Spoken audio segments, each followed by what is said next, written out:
नमस्कार मेरे प्यारे श्रोताओं, आज मैं आपके लिए एक अनोखी कहानी लेकर आई हूँ जो आपके दिल को छू जाएगी। यह एक रोमांचक और सबक सिखाने वाली कहानी है जिसमें छल कपट करने वाले को उसकी करने का फल मिलता है और अंत में ईमानदारी की जीत होती है। आइए कहानी शुरू करते हैं। बहुत पुराने युग की बात है। एक गांव था शिवपुर, जहां मंगलू नाम का एक अकेला आदमी रहा करता था। वह अपने गांव में किसी से कोई मतलब नहीं रखता था, इसलिए गांव वाले भी नहीं जानते थे कि वह क्या करता है। हाँ, गांव में दो आदमी ऐसे थे जो खाली थे। उनके पास कोई काम नहीं था, सो वे पूरे गांव पर नजर रखते थे कि कौन क्या करता है, कौन ज्यादा कमाता है, कौन आलसी है। वे इस बात की भी खबर रखते कि किसके घर में क्या बना है, मगर वे दोनों मंगलू के विषय में नहीं जान पा रहे थे कि वह करता क्या है। मंगलू भी इतना समझदार किस्म का आदमी था कि उसे समझ पाना किसी के बस की बात नहीं थी। वह जब घर से निकलता तो गांव के वे दोनों आवारा आदमी उसका पीछा करते, मगर कुछ दूर तक ही जा पाते और लौट आते, क्योंकि मंगलू गांव से बहुत दूर चला जाता था। वह कई दिन तक चलता रहता। पुराने जमाने में लोग पैदल ही यात्रा करते थे। खास खास जगह पर ही तांगा या बैलगाड़ी चलती थी, तो उसमें भी खास लोग ही यात्रा करते थे। गरीब का तो पैर ही घोड़ा या गाड़ी था, तो मंगलू हफ्तों चलता रहता, उसके बाद महीनों गायब रहता और फिर घर लौट आता और अपने साथ इतना धन जरूर लाता कि उसे बैठकर तक खाता। वह अपने घर में कोई गरीब की तरह नहीं रहता था। वह बड़ी शान से रहता।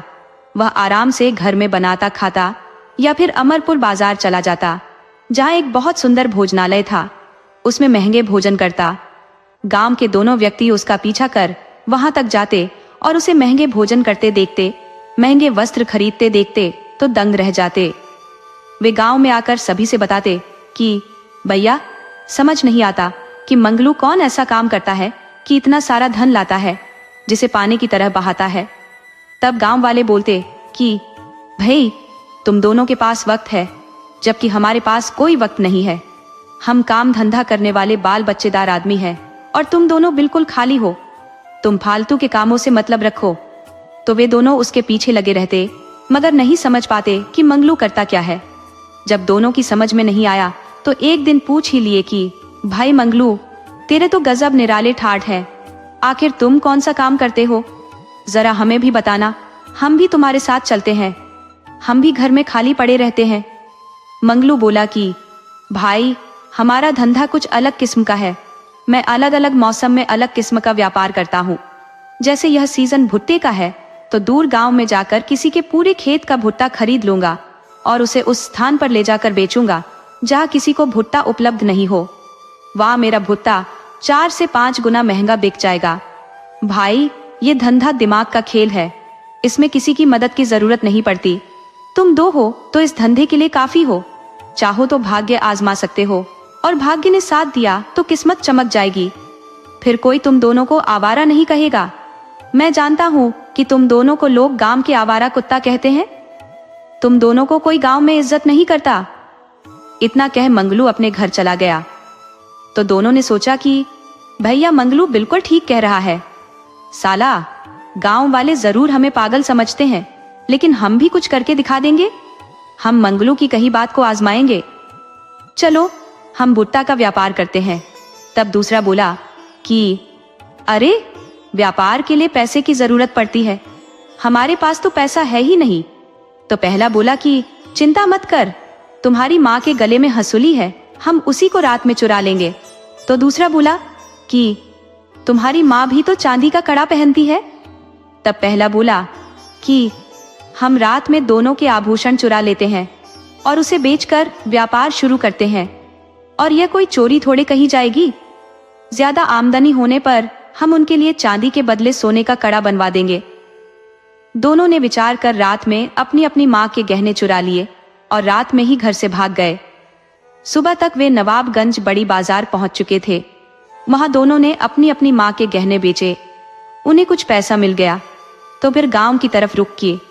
वे भुट्टे वाला गांव खोजने लगे, मगर जिस इलाके में गए थे उधर तो हर खेत में धान की फसल लहलहा रही थी। भुट्टा कहीं दूर तक नजर नहीं आ रहा था।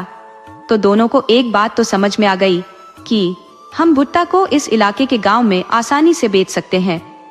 कोई सामान बेचने से पहले चतुर व्यापारी बाजार की खोज कर लेते हैं।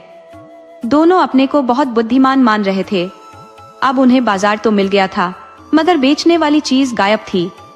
वे उस गांव के एक बुजुर्ग से पूछ लिए कि काका, इस इलाके में भुट्टा कहाँ सबसे ज्यादा पैदा होता है? तब उस आदमी ने बताया कि तुम दोनों को यहाँ से 30 कोस उत्तर जाना पड़ेगा। उस इलाके में भुट्टे की बहुत खेती होती है, मगर अब तो उसके काटने का समय हो गया है। किसान अपनी फसल काट चुके होंगे।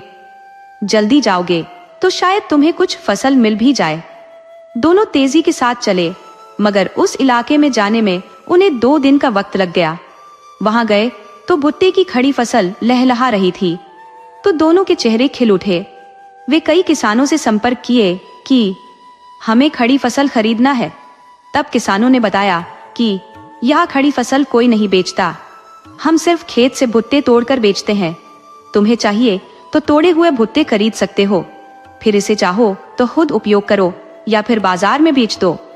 दोनों ने सोचा कि जब यहाँ आ गए हैं तो 2 टोकरी भुट्टा खरीद लेते हैं। दोनों ने 2 टोकरी भुट्टा खरीदा और उसे बेचने निकले। वे इस बात को भूल गए थे कि वे जिस इलाके में है वह क्षेत्र भुट्टे का है, यह कोई नहीं खरीदेगा। और जिस क्षेत्र में वे बाजार देख कर आए हैं वह तो 30 कोस दूर है। वे टोकरी में भुट्टा लेकर घूमते रहे, मगर किसी ने नहीं खरीदा। कुछ लोग तो ऐसे मिले कि उनसे बोले कि तुम पागल तो नहीं हो? अरे, यहाँ मुफ्त में भी कोई नहीं लेगा। तुम्हें चाहिए तो मुफ्त में हमसे ही कुछ ले जाओ। ये बात सुन दोनों को निराशा हुई। वे दोनों दिन भर के थके थे तो रहने का आश्रय खोजने लगे। तो वे गांव वाले बोले कि भाई, तुम लोग गांव से बाहर मंदिर पर चले जाओ। हम अपने गांव में किसी अजनबी को नहीं ठहरने देते। आजकल हमारे गांव के आसपास बहुत चोर बदमाश हो गए हैं। देखने से कोई पहचान में ही नहीं आता कि कौन भला है और कौन बुरा है। दोनों निराश हो मंदिर पर चले गए, मगर वह मंदिर गांव से बाहर सुनसान जगह पर था। रात को वहां चोर अपना अड्डा बना लेते थे। रात में बुरे फंसे यात्री को लूट लेते थे। जब दोनों उस मंदिर पर गए तो उन्हें अंदाजा ही नहीं हुआ कि यहाँ ठहरे लोग चोर हैं। दोनों थके थे तो सो गए। उधर चोरों ने दोनों का सारा पैसा और 2 टोकरी भुट्टा भी चुरा लिया। सुबह में दोनों की नींद खुली तो दोनों लुट चुके थे। उनके पास तो अब खाने का भी सामान नहीं था। माँ के बेचे गहने के पैसे लूट चुके थे। अब जाहिर था कि घर लौटने पर उनकी खूब कुटाई होगी। तो दोनों ने विचार किया कि अब हम गांव नहीं लौटेंगे, और लौटेंगे तो उतना पैसा तो कमाकर लौटेंगे कि माँ के गहने हम फिर से वापस कर सके। दोनों ने अब किसी नगर में जाने का विचार किया। उन्हें पता चला कि यहाँ से 40 कोस दूर एक नगर है जहाँ लोगों को काम मिल जाता है। तो दोनों उस नगर के लिए निकल पड़े। वे रास्ते में मंगलू को गाली देते जा रहे थे कि साला ने बहुत खराब सुझाव दे दिया। क्या हम मजे से गांव में चांदी काट रहे थे? मगर उसकी खराब बात मानकर बहुत बुरे फंस गए हैं। हमें भोजन के लाले पड़ गए हैं। मौज की जिंदगी गुजारने वाले को भीख मांगकर खाना पड़ रहा है। वे मांगते खाते कल्याणपुर नगर चले गए। उन्हें एक सेठ के गोदाम में काम भी मिल गया। खाने पीने और ठहरने का प्रबंध भी हो गया, मगर उन्हें काम रास नहीं आ रहा था। वे जिंदगी में कोई काम किए ही नहीं थे, जबकि सेठ पैसे तो देता था मगर हाड़ तोड़ मेहनत भी कराता था। दोनों मर मर कर 1 माह तक काम किए, मगर उन्हें जब ज्यादा कष्ट हुआ तो वहां से भागने का विचार करने लगे। एक बोला कि भाई देखो, अब हम और यहाँ रहे तो मर जाएंगे, चल हम भाग चलते हैं। दूसरा बोला, लेकिन खाली हाथ भागना कहाँ की बुद्धिमानी है? अरे, हम यहाँ से शान से भागेंगे, हम सेठ का कोई बड़ा सामान लेकर भागेंगे।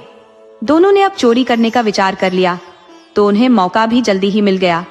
सेठ के गोदाम पर सेठ को कोई पैसे से भरा थैला दे गया।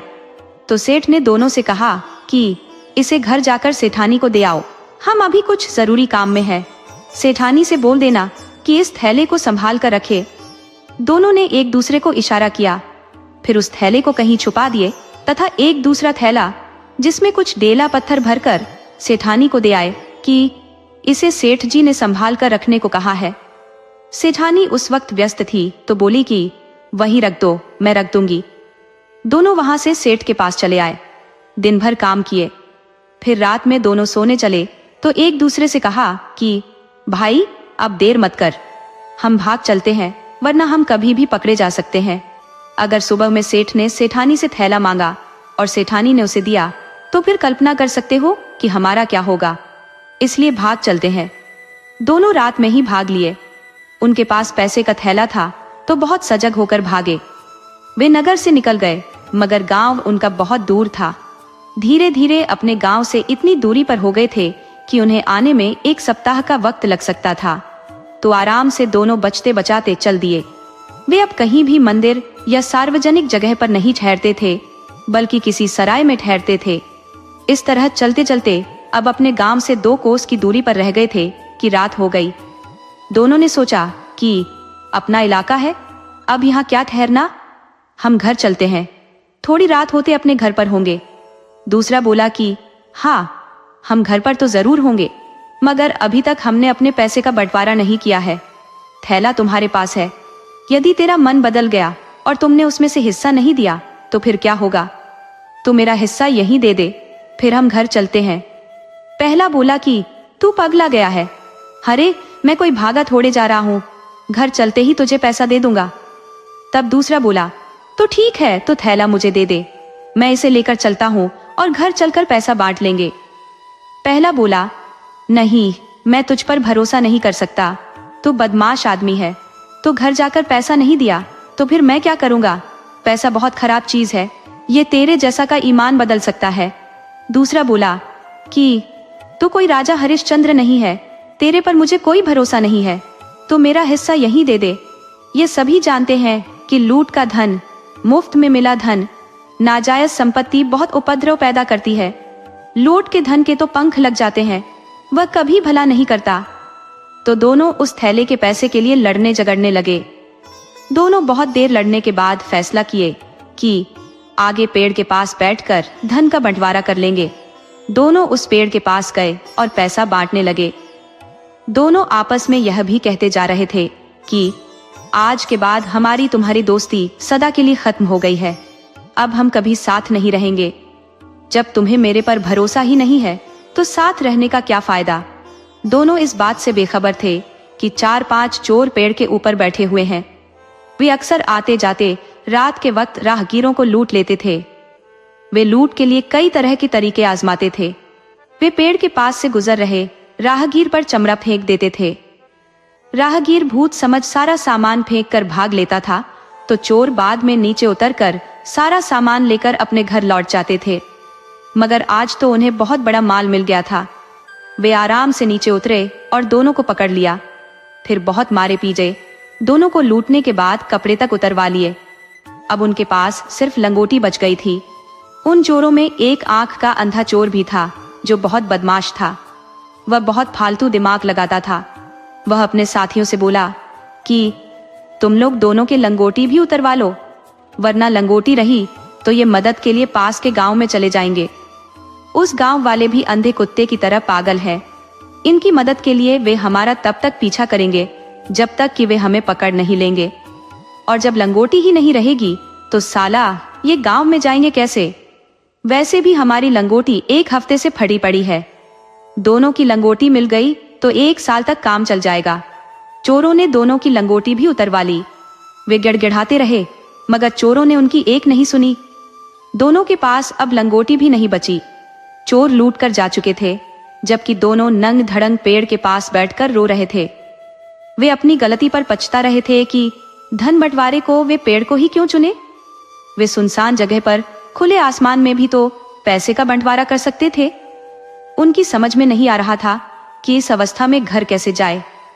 दोनों ने विचार किया कि अब हमारे पास एक उपाय है कि हम भोर के वक्त गांव के पास के तालाब में चलकर घुस जाएंगे, और कोई तालाब के पास आएगा तो हम उससे अपने घर वालों को बुलवा लेंगे, फिर वस्त्र मंगवा लेंगे। पहला बोला कि अरे नहीं, हम ऐसा नहीं कर सकते। भोर के वक्त तो गांव की स्त्रियां तालाब में स्नान करने आती हैं। दिन निकलने पर फिर पुरुष उस तालाब में स्नान करते हैं। दूसरा बोला कि हम स्त्रियों से ही प्रार्थना करेंगे कि वे हमारे घर वालों को खबर करें।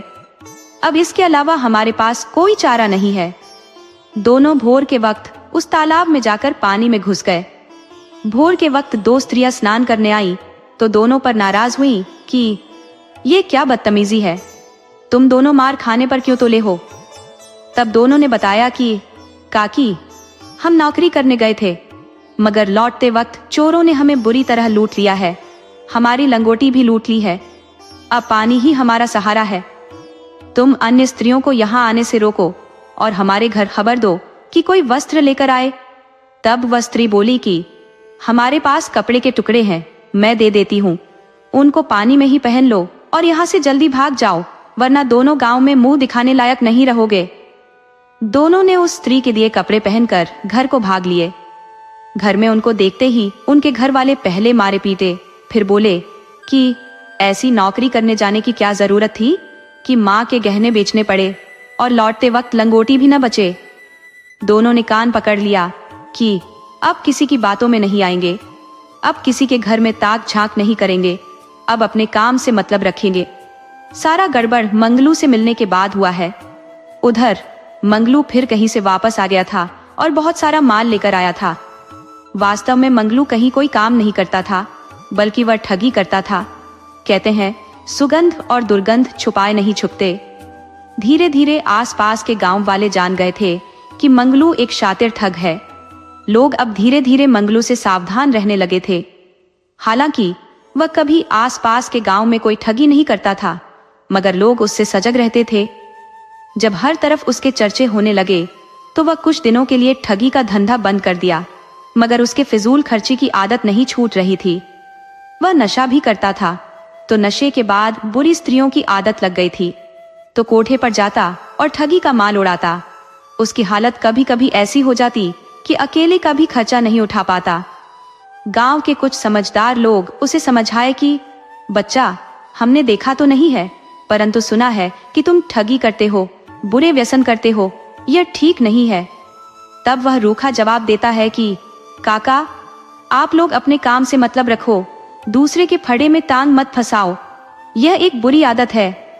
कौन क्या करता है, किसी को मतलब नहीं होना चाहिए।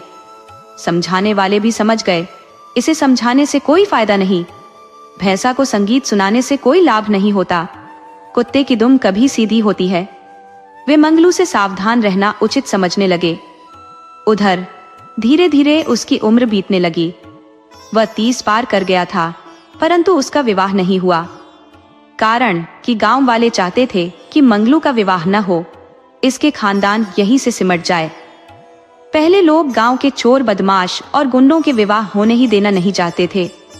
ऐसा नहीं था कि मंगलू के लिए रिश्ता नहीं आता था, लेकिन गांव वाले उस आदमी को मंगलू तक पहुंचने ही नहीं देते थे। खुल्लम खुल्ला कोई विरोध नहीं करता था, मगर चतुराई से गांव वाले उस आदमी से पहले ही बता देते कि भैया, मंगलू एक नंबर का ठग है, वह नशा करता है, रोज कोठे पर जाता है। क्या तुम ऐसे आदमी से बेटी का विवाह करोगे? क्या दुनिया के सभी भले लड़के ब्याहे जा चुके हैं? अरे, कोई भला लड़का देखकर बेटी का विवाह करो, कोई जरूरी नहीं कि वह धनी हो। लड़का ईमानदारी से 2 रोटी कमाता हो तो संसार का सबसे सुंदर लड़का है।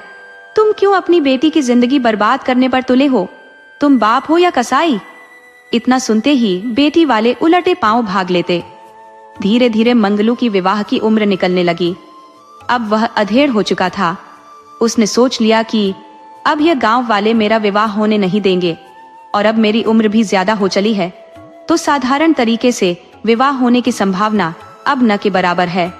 मंगलू ने मन में सोच लिया कि मैं कोई साधारण आदमी नहीं हूँ, मैं एक विख्यात ठग हूँ। और फिर ठग कभी हार नहीं मानते, मुझे भी हार नहीं माननी चाहिए। उसने सुन रखा था कि धर्मगंज में विश्व विख्यात मेला लगता है, जहाँ पशु पक्षी, हाथी घोड़ा, गाय भैंस ही नहीं, स्त्री पुरुष भी बिकते हैं। वह वही मेला है जहाँ से राजा महाराजा थोक भाव से दास दासिया नौकर जाकर खरीद ले जाते हैं। तो जरूरतमंद आदमी अपने लिए पत्नी खरीद लेता था, तो चकला वाले भी पीछे नहीं रहते। अपना धंधा चलाने के लिए कमसिन स्त्रियां खरीद ले जाते हैं। मंगलू सोच लिया कि साधारण तरीके से इज्जत के साथ उसका विवाह नहीं होने वाला। वह अपने लिए पत्नी खरीदने धर्मगंज मेले के लिए चल पड़ा। धर्मगंज शिवपुर से 250 कोस की दूरी पर था। मंगलू सोच लिया था कि उसके आने जाने का समय 1 माह लग सकता है। वह घर से चल पड़ा। उसे घर से बाहर रहने की पुरानी आदत थी। चलते चलते उसे शाम होने वाली थी। रास्ते में उसे 2 स्त्री पुरुष मिल गए तो वह भी साथ हो लिया। पता करने पर उसे पता चला कि दोनों भाई बहन हैं और वह भी धर्मगंज जा रहे हैं। दोनों वहां किसी रिश्तेदार के माध्यम से रोजगार की तलाश में जा रहे हैं। तीनों साथ आगे बढ़ रहे थे। अब शाम होने वाली थी। अगला गांव अभी 4 कोस दूर था। उसी गांव में इन लोगों को ठहरना था कि रास्ते में वर्षा शुरू हो गई तो उसे एक छोटे से मंदिर में शरण लेना पड़ा। तीनों वर्षा थमने का इंतजार करने लगे, मगर वर्षा तो जोर पकड़ ली। आंधी भी सनन सनन चल रही थी। पेड़ उखाड़ कर गिर रहे थे। देखते देखते रात हो गई। अब उन्हें रात में भी वहीं ठहरने के लिए मजबूर होना पड़ा। कुछ रात जाने के बाद वर्षा शांत हुई।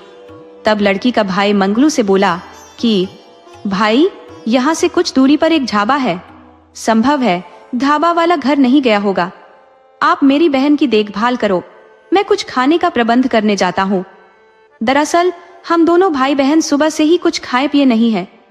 आप मुझे भले आदमी लगते हो, इसलिए आप पर बहन की जिम्मेदारी छोड़कर जाता हूँ। आप मेरी बहन का कुछ देर तक ख्याल रखना।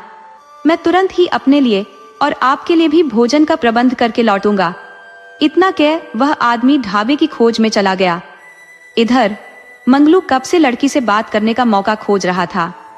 वह लड़की से पूछा कि क्या यह लड़का तुम्हारा अपना सगा भाई है? लड़की बोली, हाँ हाँ, मेरा सगा भाई है, परंतु तुम इस तरह पूछ क्यों रहे हो? मंगलू बोला, कुछ नहीं, ऐसे ही पूछ लिया। दरअसल मुझे कुछ शंका हो रही है। मैं धर्मगंज अपने लिए पत्नी खरीदने जा रहा हूँ। वहाँ कोई रोजी रोजगार नहीं मिलता, वहाँ स्त्री बेची जाती है। लोग अक्सर स्त्रियों को बेचने के लिए ही धर्मगंज जाते हैं। अब मेरे गांव की ही एक घटना को देख लो। मेरे गांव में एक सौतेला भाई बहन रहते थे। भाई सौतेली बहन से बहुत प्यार करता था। एक दिन बहन को उसके ननिहाल छोड़ने गया था, परंतु ननिहाल में न ले जाकर उसे धर्मगंज मेला में बेच दिया। बेचारी बहुत सीधी सादी थी। भाई के चिकनी चुपड़ी बातों में आ गई। पता नहीं उसे कोठे वाले खरीद ले गए कि कोई राजा महाराजा दासी के रूप में ले गया, या कोई बूढ़ा उसे पत्नी बनाने के लिए खरीद ले गया। जमाना बड़ी खराब है, यहाँ भाई बहन के भी नहीं होते। इतना कह मंगलू चुप हो गया, लेकिन लड़की के कान खड़े हो गए। उसके मन में शंका होने लगी कि सौतेला भाई चाहता तो मुझे वर्षा में भीगते हुए भी आगे गांव में ले जाता। उसे बीच रास्ते रुकने की क्या जरूरत थी? उसके मन में क्या है कौन जानता है। वह मुझसे किसी को बात भी नहीं करने देता। हे भगवान, उसने अगर सचमुच मुझे बेच दिया तो मैं बेमौत मारी जाऊंगी। मैं किसी गरीब के साथ एक रोटी खाकर गुजारा कर लूंगी, परंतु बिकने तो नहीं जाऊंगी। उसे लगने लगा कि सौतेली माँ ने साजिश के तहत भाई से मुझे बेचने के लिए भेजवाया है। भला हो इस आदमी का जो समय रहते बता दिया। वह मंगलू से बोली, अजी, आप मेरी बात सुनिए। दरअसल ये मेरा भाई सौतेला भाई है। क्या तुम्हें लगता है कि मेरा भाई भी मुझे बेच सकता है? मंगलू बोला, पूरी गारंटी है कि तुम्हें बेचेगा, क्योंकि धर्मगंज सिर्फ बिकने के लिए ही स्त्रियां जाती है। लड़की घबरा कर बोली कि मैं तुम्हारे साथ भी जिंदगी बिताने को तैयार हूँ, तुम मुझे बिकने से बचा लो। तुम मुझे भले आदमी लगते हो जो मेरी आंखें खोल दिए हो। अब मुझे किसी तरह बचा लो। मंगलू बोला, काम तो बहुत कठिन है, परंतु स्त्री को बचाने के लिए आदमी को जान की भी परवाह नहीं करनी चाहिए। तुम एक तरीका से बच सकती हो, रात में बिल्कुल सोना नहीं। हम आधी रात को चुपके से यहाँ से भाग चलेंगे। लड़की बोली, हाँ, हम ऐसा ही करेंगे। मंगलू बोला, अब चुप हो जाओ, तुम्हारा सौतेला भाई अब आता ही होगा। तो लड़की बिल्कुल मौन हो दूसरी तरफ मुंह करके बैठ गई। थोड़ी देर में लड़की का भाई आ गया। वह साथ में खाना लेकर आया था। तीनों ने खाना खाया और सोने लगे। मंगलू बोला, भाई, हमारे साथ एक लड़की भी है, इस बात का ख्याल रखना है। ये सुनसान जंगल है, यहाँ आसपास कोई नहीं है। हमें बड़ी मुस्तैदी से इसकी रक्षा करना है। लड़की को हम सोने देते हैं और आधी रात तक मैं सोता हूँ, उसके बाद तुम सो जाना। लड़की का भाई बोला, रास्ते में मिले आदमी ही एक दूसरे का मित्र होते हैं। तुम एक भला आदमी हो, अब तुम सो जाओ, मैं जागता हूँ। आधी रात होने पर लड़की के भाई ने मंगलू को जगाया और बोला कि अब आप पहरा दो, मैं सोता हूँ। उधर लड़की तो डर के मारे सोई ही नहीं थी। वह सिर्फ आंख बंद कर लेती थी। थोड़ी देर में ही उस आदमी की नाक बजने लगी। तब मंगलू को विश्वास हो गया कि वह सो गया है, तो लड़की को साथ भागने का इशारा किया। दोनों वहां से भाग लिए। वह लड़की के साथ रात भर भागता रहा। दोनों में इतना उत्साह आ गया था कि सुबह होने से पहले शिवपुर आ गए थे। मंगलू को किसी भी तरह एक पत्नी चाहिए थी। लड़की खुद उससे विवाह को तैयार थी, तो मंगलू ने उस लड़की से विवाह कर लिया। वह पत्नी को बहुत प्यार करता था, तो प्यार पाकर स्त्री सब कुछ भूल गई थी। उधर उसका भाई भोर में उठा तो दोनों को नहीं पाकर हैरान हुआ। वह समझ गया कि उसकी सौतेली बहन उसके साथ भाग गई है। अगर वह साथ नहीं गई होती तो वह किसी भी बदतमीजी का विरोध करती, चीखती चिल्लाती, मगर मौन होकर गई है। चलो अच्छा ही हुआ, बला टली। मंगलू स्त्री के साथ बहुत प्रेम से रह रहा था। उसे 1 साल में एक पुत्र की प्राप्ति हो गई, तो वह पत्नी के साथ बहुत खुश हुआ। वह प्रयास में था कि 7-8 साल में 7-8 बच्चे पैदा कर डाले। तो दूसरे साल में भी एक बच्चे ने जन्म लिया, मगर स्त्री की हालत ठीक नहीं थी। दाई ने पहले ही मना किया था कि दूसरे बच्चे का प्लान 5 साल बाद बनाना। स्त्री की शारीरिक स्थिति ठीक नहीं है, मगर मंगलू ने सब्र नहीं किया, तो स्त्री ने दूसरे पुत्र को जन्म तो दे दिया, मगर वह बहुत ज्यादा बीमार हो गई और मर गई। मंगलू अपनी छोटी सी गलती के लिए पत्नी को खो दिया। दोनों बच्चों के लालन पालन की जिम्मेदारी मंगलू पर आ पड़ी। मंगलू माँ बाप की जिम्मेदारी बखूबी निभाया। दोनों बच्चों को पाल पोस कर बड़ा कर दिया। दोनों के नाम भी सूरज और चंदा रखा था। दोनों ने अपने पिता के सारे गुण सीख लिए थे। अब मंगलू को कहीं जाने की जरूरत नहीं पड़ती।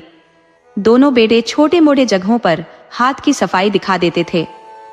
एक दिन दोनों एक सेठानी से किसी तरह एक सोने का कलश ठग लाए। किसी के आंखों के सामने से सोने का कलश गायब कर देना कोई आसान काम नहीं था। ठग अपने बेटों से काफी खुश था कि बेटे हमारे रास्ते पर चल पड़े हैं। मंगलू ने उस सोने के कलश को अपने चारपाई के नीचे छुपा लिया था। अब मंगलू की उम्र ज्यादा हो चली थी और वह कभी कभी बीमार भी रहने लगा था। मंगलू बहुत बड़ी ठगी नहीं कर सकता था, परंतु लड़कों को रोज नई नई तरकीब सिखाता था। अपने बेटों से बोला कि चलो हम तुम्हें आज कुछ नया सिखाएंगे, देखो तुम लोग अभी मेरा सारा गुण नहीं सीख पाए हो। वह अपने बेटों के साथ गांव से बाहर एक पगडंडी पर आ गया और बोला कि तुम्हें जिंदगी में कई तरह की ठगी करनी पड़ेगी, सोने चांदी गहने पशु और खुद किसी स्त्री की ठगी। और बेटों से बोला कि आज हम पहले किसी पशु की ठगी के गुण सीखते हैं। आज तुम्हें एक अजीबोगरीब कला सिखाऊंगा। संयोग से सोनापुर का एक ग्वाला अपनी एक दुधारू गाय मेला में बेचने के लिए ले जा रहा था। मंगलू बेटों से बोला, देखो वह जो आदमी गाय लेकर आ रहा है, देखो हम उसे कितनी आसानी से ठग लेते हैं। उसे ठगने का बहुत आसान तरीका बताता हूँ। तुम दोनों अब दूर दूर फैल जाओ और उसे एक ही बात बोलना कि कहाँ से आ रहे हो, कहाँ जा रहे हो, और गाय बेचने को कहे तो गाय की कीमत उसे 10 रुपए से अधिक मत बताना। सबसे दूर पहले सूरज जाएगा, बीच में चंदा और आखिरी में मैं रहूंगा। हमारी दूरी आधा मील से कम नहीं होनी चाहिए। तीनों योजनानुसार दूर दूर तक फैल गए। उधर ग्वाला गाय लेकर चला आ रहा था। उसके पास आने पर मंगलू बोला, भैया कहाँ से आ रही हो, आओ थोड़ा आराम कर लो। ग्वाला बोला, नहीं भाई मैं आराम नहीं कर सकता, मुझे मेहरपुर मेला में गाय बेचने जाना है। ठहर गया तो मेला पहुंचने में विलंब हो जाऊंगा। मेला में आए व्यापारी लौट जाएंगे तो मेरी गाय को खरीदेगा कौन। मंगलू बोला, अब कोई खरीदेगा भी नहीं, क्योंकि हम मेला से आ रहे हैं। हमें एक गाय खरीदनी थी, मगर मेला गया तो देखा कि मेला में पशुओं के गोबर और उसके दुर्गंध के अलावा कुछ नहीं बचा है। अब न तो मेला में कोई खरीदने वाला है, न बेचने वाला है, न कोई गाय, न भैंस, न बैल। तुम धूल फांकते जाओगे और धूल फांकते आओगे। ग्वाला बोला, अरे भैया आपने अच्छा किया जो मुझे बता दिया, वरना मैं बहुत हैरान परेशान होता। अब मुझे समझ नहीं आ रहा है कि क्या करूं। मंगलू बोला, अरे करना क्या है, मुझे गाय की आवश्यकता है और तुम्हें बेचने की आवश्यकता है, तो गाय हमें ही बेच दो। हम मेला में गाय खरीदने के लिए ही गए थे, परंतु हाथ मलते हुए वापस आना पड़ा। ग्वाला बोला कि छोड़ो अब उन बातों को, अब ये बताओ कि मेरी गाय की कीमत कितना दोगे। मंगलू बोला, मेले से लौटी हुई गाय है, 10 रुपये ले लो। ग्वाला बोला, भाई पगला तो नहीं गए हो? 100 रुपए की गाय की कीमत 10 रुपए बता रहे हो। तुम गाय का विचार मन से निकाल दो और कोई बकरी खरीद लो। मंगलू बोला, भाई ग्वाले, घर से भागी स्त्री और मेले से लौटी गाय की कोई कीमत नहीं होती, कोई सस्ते में भी नहीं लेता। मैं तो तुम्हें 10 दे रहा हूँ और कोई 5 भी नहीं देगा। तुम्हें अगर देना हो तो दो, वरना अपने रास्ते जाओ। तुम्हारी अपनी गाय है, इसमें किसी की जबरदस्ती थोड़े है। ग्वाला भनभनाता हुआ आगे बढ़ चला कि बड़ी आए हो 10 रुपये में गाय खरीदने। उसे लगा कि यह आदमी हमें बेवकूफ बना रहा है। भला कल से शुरू होने वाला मेला रातों रात खत्म कैसे हो गया? वह मंगलू की बात की अनदेखी कर मेले की तरफ बढ़ा। तभी कुछ दूर आगे बढ़ने पर मंगलू का बड़ा बेटा चंदा मिल गया। उसने भी वही बातें कही जो मंगलू ने कहा था। उसने भी गाय की कीमत 9 रुपए ही लगाई। तो ग्वाला नाराज होता हुआ आगे बढ़ा कि पता नहीं, भिखमंगा भी अब गाय खरीदने की चाहत रखने लगे हैं। 100 रुपए की गाय की कीमत 10 रुपए बता रहे हैं। ग्वाला वहां से आगे बढ़ा तो मंगलू का दूसरा बेटा सूरज मिल गया। उसने भी वही बात दोहरा दी। अब ग्वाला को विश्वास हो गया कि सचमुच मेला खत्म हो चुका है। हमें मेला जाने से कोई लाभ नहीं मिलने वाला, गाय यहीं बेच देते हैं। ग्वाले ने कभी गाय नहीं बेची थी तो उसे गाय के सही कीमत का अंदाजा नहीं था। वह सिर्फ सुना था कि गाय 100 रुपए में बिकती है। सोचा गाय 10 रुपए में ही बिकती होगी। तभी तो 3 व्यक्तियों ने गाय की कीमत लगभग 10 रुपए ही लगाई। उसने 10 रुपए में सूरज को गाय बेच दी और अपने गांव के लिए लौट पड़ा। इधर तीनों बाप बेटे 10 रुपए में गाय पाकर खुश थे। उन्हें एक व्यापारी आता दिखा। उसने गाय की कीमत पूछी तो तीनों ने 300 बताया। व्यापारी बोला कि न तुम्हारी बात न मेरी बात, गाय का 200 ले लो। मंगलू बिना विलंब किए गाय को 300 में बेच दिया और तीनों खूब मस्ती करते हुए घर आ गए। उधर ग्वाला अभी शिवपुर गांव में पहुंचा तो एक आदमी ने पूछ लिया, अरे भाई, बड़ी जल्दी मेला से लौट आए, कितने में गाय बेची? तो ग्वाला ने बताया कि मैंने गाय 10 रुपए में बेच दी। क्या करता, जब 3 लोगों ने गाय की कीमत 10 रुपए लगाई तो 10 रुपए में बेच दिया। वह आदमी बोला, अरे तुम पगला तो नहीं गए हो? 10 रुपए में मुर्गी भी नहीं मिलती और तुमने गाय बेच दिया। लगता है तुम्हें मंगलू और उसके दोनों बेटों ने ठग लिया है। तुम्हारी गाय, भगवान झूठ ना बुलवाए, तो 300 की थी। तभी ग्वाले को वह व्यापारी भी आता दिखाई दिया जो गाय को 200 में खरीद लिया था। उसने बताया कि भाई, हमें 3 लोगों ने यह गाय 200 में बेचा है। ग्वाला क्या करता, अपना माथा पीटता घर गया और सारा हाल अपनी पत्नी से कह सुनाया। पत्नी बोली कि आप हर बार भोलापन दिखा देते हो। आप अपने भाइयों से तो पूछ सकते थे, वे मेला में हमेशा गाय बेचते हैं, उनको साथ ले लिए होते। तुम 7 भाई और 5 बहनें वाले हो, फिर भी लुट गए। लेकिन आप चिंता मत करो, लगता है ठगों को हमें ही सुधारना पड़ेगा। मैं बहुत दिनों से सुन रही हूँ कि शिवपुर में 3 ठग रहते हैं। पत्नी बोली, आप चिंता मत करो, हम उन ठगों को ऐसा सबक सिखाएंगे कि उसके खानदान में ठग कभी पैदा ही नहीं होंगे। मैं आपको रात के वक्त सारा प्लान समझा दूंगी, सुबह में हम दोनों वैसा ही करेंगे। सुबह में स्त्री अपने पति के साथ शिवपुर गांव गई और पति को समझाया कि आप दूर से मेरे ऊपर नजर रखना, जब इशारा करूं तो मेरे पास आ जाना। स्त्री मंगलू के घर के पास जाकर रोने लगी। मंगलू जब किसी स्त्री के रोने की आवाज सुना तो दोनों बेटों से बोला कि जाकर देखो तो वह स्त्री रो क्यों रही है। अगर उसके पति ने खदेड़ा होगा तो उस स्त्री को प्यार से मेरे पास ले आओ, वह हमारे बड़ी काम की हो सकती है। तुम दोनों में से एक का बेड़ा पार हो जाएगा। दोनों जब स्त्री के पास गए और पूछे कि तुम रो क्यों रही हो, तुम्हें इस तरह नहीं रोने चाहिए। क्या तुम्हारे पति ने घर से निकाल दिया है? तो तुम चिंता मत करो, हमारे घर को अपना ही घर समझो। स्त्री बोली, आप लोगों ने ठीक पहचाना, मेरे पति ने मेरे को बहुत मारपीट कर घर से निकाल दिया है। मेरे मायके में भी कोई नहीं है, मैं कहाँ जाऊं, क्या करूं? दोनों बोले, तुम चुप हो जाओ और हमारे घर चलो, मेरे पिताजी से चलकर बात कर लो, हम तुम्हें अपने घर में रहने देंगे। तुम चाहो तो हम दोनों भाइयों में से किसी से विवाह भी कर सकती हो। स्त्री ने इस बात का कोई जवाब नहीं दिया। स्त्री दोनों के साथ उनके घर में चली गई। मंगलू स्त्री को समझाते हुए बोला, बेटी, अगर तुम्हारे पति ने घर से निकाल दिया है तो फिर उस नम कहराम के घर कभी मत जाना। तुम हमारे घर रहो, फिर हम तुम्हारी शादी अपने बड़े बेटे से करा देंगे।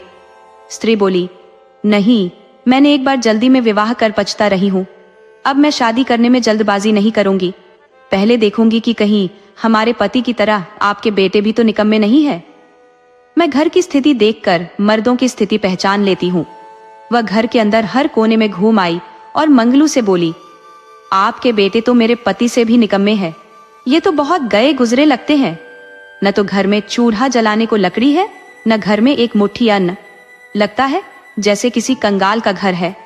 अब मैं घर में आ गई हूँ तो सब मेरे हिसाब से चलने चाहिए, वरना मैं इस घर में नहीं रह सकती। आप अभी एक बेटे को लकड़ी लाने जंगल भेजिए, दूसरे को राशन लाने। मैं 2 दिन से भूखी हूँ। मेरे निकम्मे पति ने मार मार कर मेरा कचूमर निकाल दिया है। तन बदन में बहुत दर्द भर गया है। बाजार से कुछ अच्छी मिठाई भी मंगवा लेना। मिठाई खाने से दर्द में आराम मिल जाता है। मंगलू ने बड़े बेटे सूरज को कुल्हाड़ी लेकर जंगल जाकर लकड़ी काटने को भेज दिया और छोटे चंदा को कुछ सोने के सिक्के देकर बाजार भेज दिया। अब घर में स्त्री और मंगलू बच गए। तब स्त्री मंगलू से बोली कि आपके घर कोई धन संपदा तो है नहीं, जबकि मुझे गहने पहनने का बहुत शौक है। लगता है इस घर में मेरी गोटी फिट नहीं बैठेगी। अगर आपके बेटे से विवाह कर लिया तो जिंदगी भर पछताना पड़ेगा। तब मंगलू बोला, अरे नहीं रे पगली, तू जिंदगी भर रानी की तरह राज करेगी। हमारे पास जितना धन है किसी के पास नहीं है। स्त्री बोली, हाक धन है, कहीं दिखता तो है नहीं। लगता है आप लोग बड़बोले हो। सिर्फ वाणी में धन है, हकीकत में कुछ भी नहीं है। नहीं, मैं इस घर में नहीं रह सकती, अभी जाती हूँ। मंगलू बोला, रुक पगली, तुझे सब्र नहीं हो रहा तो अभी दिखा ही देता हूँ। धन मेरे चारपाई के नीचे फटी पुरानी गुदरी में रखा है। ध्यान से देख ले और अपने मन से मेरे घर से जाने का ख्याल निकाल दे। स्त्री ने जब धन देख लिया तो अपने पति को खिड़की से इशारा कर दी। वह आ धमका। स्त्री बहुत गंभीर हो गई और बोली कि साले, बोले या जानते हुए कि मैं शादीशुदा हूँ, फिर भी मेरे से अपने बेटे के विवाह की बात की। इसके लिए तुम्हें 10 डंडे मारूंगी और मेरी गाय 10 रुपए में ले ली, उसके लिए 50 डंडे खाने होंगे। और तुम्हारा यह धन तो गाय की कीमत हुई। फिर हम 1-2 दिन में ब्याज भी वसूलने आएंगे। इस बार तो हम सिर्फ तुम्हें ही पीट रहे हैं और स्वर्ण कलश ले जा रहे हैं। अगली बार तुम्हारे बेटों को भी मारेंगे। दोनों ने मार मार कर मंगलू का हाल बेहाल कर दिया। जाते जाते दोनों पति पत्नी सारा धन लेते गए। उधर दोनों बेटा लकड़ी और राशन लेकर घर लौटे तो घर में स्त्री तो नहीं मिली, परंतु उनका बाप चारपाई पर पड़ा पड़ा कराह रहा था। बेटे पिता से पूछे कि ये सब क्या हुआ, आप कराह क्यों रहे हो, और वह स्त्री कहाँ है? मंगलू ने बताया कि वह स्त्री उस ग्वाले की पत्नी थी जिसकी गाय हमने ठग लिया था। दोनों पति पत्नी ने मेरे ऊपर बैठ बैठ कर मारा है, मेरी पसली तोड़ दिया है, मेरे शरीर में जगह जगह दर्द हो रहा है। फिर मेरा स्वर्ण कलश, सारी जमा पूंजी लेते गए और बोल गए कि 1-2 दिन में ब्याज लेने भी आएंगे। तुम दोनों को मारने को भी बोल गए हैं। तुम दोनों मेरे साथ घर में रहो, मुझे बहुत डर लग रहा है। ठगी करते करते बूढ़ा हो गया, कभी किसी ने एक थप्पड़ भी नहीं मारा, परंतु तुम दोनों के विवाह के चक्कर में स्त्री के हाथों बुढ़ापे में जूते खिला दिए। दोनों बेटा बोले, पिताजी आप घबराइए नहीं, हम अब आपको छोड़कर कहीं नहीं जाएंगे। मंगलू बोला, परंतु तुम्हें मेरे लिए वैद्य को तो बुलाना ही होगा, वरना मेरा हाल दर्द से बेहाल हो रहा है। मेरा इलाज नहीं हुआ तो मर जाऊंगा। दोनों बोले कि आज तो रात हो गई है, किसी तरह बर्दाश्त कीजिए। दोनों सुबह में वैद्य ढूंढने चले। उन्हें घर से कुछ दूरी पर एक वैद्य मिल गया। दोनों वैद्य को लेकर घर आए। वैद्य ने बड़ी जान से जांच किया, फिर बोला, बूढ़ा तो इतना पीजा गया है कि इसका इलाज जल्दी नहीं किया गया तो मर जाएगा। तुम दोनों यदि इसे बचाना चाहते हो तो तुम्हें तत्काल एक काम करना होगा। यहाँ से 5 कोस दूर जंगल में एक गूलर का पेड़ है। उस पेड़ के ऊपर पीपल का पेड़ उगाया है। उस पीपल के पेड़ की छाल हमें लाकर दो, उससे एक दवा बनाऊंगा। उस दवा से बूढ़े का सारा दुख दर्द भाग जाएगा। दोनों बेटा जंगल में छाल लाने चले गए तो ग्वाले ने अपनी नकली दाढ़ी मूछ हटाई और बूढ़े से बोला, ससुर जी आज ब्याज वसूलने आया हूँ। मेरे पत्नी जिसे आपने बेटी कहा था उसने आपसे मिठाई मंगवाई थी, वह मिठाई तुम लोगों ने खाई तो नहीं? मंगलू बोला, भगवान कसम किसी ने उसमें हाथ भी नहीं लगाया। अभी मिठाई का थैला खूंटी पर टंगा हुआ है। मिठाई खा लो, परंतु मारना नहीं। ग्वाला बोला, मारूंगा तो जरूर, परंतु मिठाई खाने के बाद। मिठाई खाने के बाद ग्वाले ने पुनः मंगलू को मारा, परंतु उतना ही मारा कि मंगलू जिंदा रहे। उसके बाद बची हुई मिठाई अपनी पत्नी के लिए लेता गया। जाते जाते बोल गया कि हर 2-4 रोज में तुमसे मिलता रहूंगा, और तब तक मिलता रहूंगा कि जब तक कि तुम्हारे बेटे ठगी छोड़ दूसरा काम धंधा शुरू नहीं कर देते। ठग के दोनों बेटा जब जंगल से छाल लेकर आए तो मंगलू ने बताया कि बेटा, वह वैद्य नहीं था, वह ग्वाला ही था। वह मिठाई भी खा गया, उसके बाद मुझे मारा, फिर बची मिठाई लेता गया और बोल गया कि तुमसे मिलता रहूंगा जब तक कि तुम्हारे बेटे ठगी छोड़ नहीं देते। ठग के बेटे बोले, पिताजी आप घबराइए नहीं, हम ग्वाले को बहुत मारेंगे। मंगलू बोला, बेटा तुम लोग जब मारोगे तब मारोगे या खुद पिट जाओगे? मगर वह रोज मेरी हड्डियां तोड़ रहा है, उसे देखते ही मेरे रोंगटे खड़े हो जाते हैं। हमारे स्वर्ण कलश लेकर चले जाने से अब उसके पास इतना धन हो गया है कि उसे जिंदगी भर और कोई काम ही नहीं है। अगर उसके पास कुछ काम है तो रोज किसी न किसी तरह मुझे मारना। इसके बाद वह तुम दोनों को भी नहीं छोड़ने वाला, क्योंकि उसे अब रोजी रोटी तो कमाना नहीं। वह हमें मारते मारते इतना ढीठ ना हो जाए कि हम सबको मार डाले। इससे पहले तुम लोग ठगी छोड़ कोई काम तलाश लो। मंगलू के बेटों ने अपने पिता की बात नहीं मानी और ग्वाले के घर पहुंच गए। घर में एक मोटी स्त्री थी। उसी से ग्वाले के विषय में पूछे तथा धमकी दिए कि हम साले ग्वाले को मार डालेंगे, उसकी बीवी बच्चों को नहीं छोड़ेंगे। तुम ग्वाले से बोल देना कि वह हमसे बचकर रहे। फिर क्या था, वह मोटी औरत दोनों को पटकर उसके ऊपर बैठ गई। वह कोई थुल-थुल तोंद वाली मोटी नहीं थी, बल्कि पहलवान थी। उसकी उम्र अभी 16 साल थी। वह अपनी भाभी से बोली, भाभी तुम खेत पर काम करके आओ, तब तक भाई और तुम्हारे आने तक दोनों को कुर्सी का काम लेती हूँ। दोनों उसके भार से मारे जा रहे थे। बोले, बहन जी हमें माफ कर दो, हम जिंदगी में कोई ठगी या चोरी नहीं करेंगे। वह स्त्री ग्वाले की छोटी बहन थी। वैसे उसकी और भी 5 बहनें थी जो उस वक्त घर पर नहीं थी। दोनों ठग मरते मरते बाल बाल बच गए थे, परंतु यह अकेली ही कचूमर निकाल रही थी। वह दोनों से बोली, अब जब मुझे बहन बोले हो तो छोड़ ही देती हूँ, परंतु छोटी बहन को कुछ खर्चे दिए जाते हैं। दोनों रोने लगे। बोले, बहन जी हमारे पास कुछ नहीं है। तब ग्वाले की बहन बोली, अरे ऐसे कैसे कुछ नहीं है, तुम्हारे हाथ है, पैर है, आंख है, उसी में से एक को फोड़ देती हूँ और एक तोड़ देती हूँ। और उसने दोनों की एक आंख और एक पैर तोड़ डाले। बोली कि यह तो मैं तुम लोगों के साथ खेल रही हूँ, अभी हमने मारा कहाँ है। पिटाई तो अब होगी जब हमारे 7 भाई और 4 बहनें खेत से घर आएंगी। दोनों ठग उस लड़की से जान छोड़ देने की दुहाई देने लगे। तब लड़की बोले कि कल तक तुम सब घर छोड़कर कहीं चले जाओगे, हम तुम्हारे घर आएंगे और मिल गए तो समझ लो क्या हाल होगा। सामने लंगड़ाते हुए मंगलू के बेटे उसके पास पहुंचे तो उनकी दशा देखकर मंगलू रो पड़ा। बोला, हमने तुम दोनों को मना किया था पर माने नहीं। अक्ल आई, परंतु एक पैर तोड़वाकर और एक आंख फोड़वाकर।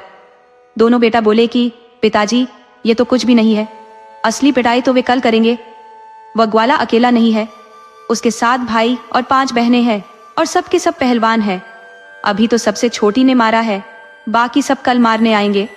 ठग बोला कि अब देर मत करो, किसी तरह घसीटते हुए ही सही यहाँ से भाग लो, भीख मांगकर खा लेना पर ठगी मत करना। तीनों रात में ही घर छोड़कर भाग गए और फिर कभी गांव वालों को दिखाई नहीं दिए। जीवन हमें सिखाता है कि बुरे कर्मों का फल हमेशा बुरा ही होता है। किसी को छलने या ठगने का प्रयास करने वाले अंत में खुद ही नुकसान उठाते हैं। ईमानदारी और मेहनत ही सच्चे सुख और सम्मान का रास्ता है। अगर आपको हमारी कहानी अच्छी लगी हो तो कृपया ममता हिंदी कहानियाँ चैनल को लाइक, शेयर और सब्सक्राइब करें। कमेंट बॉक्स में राधे राधे जरूर लिखें।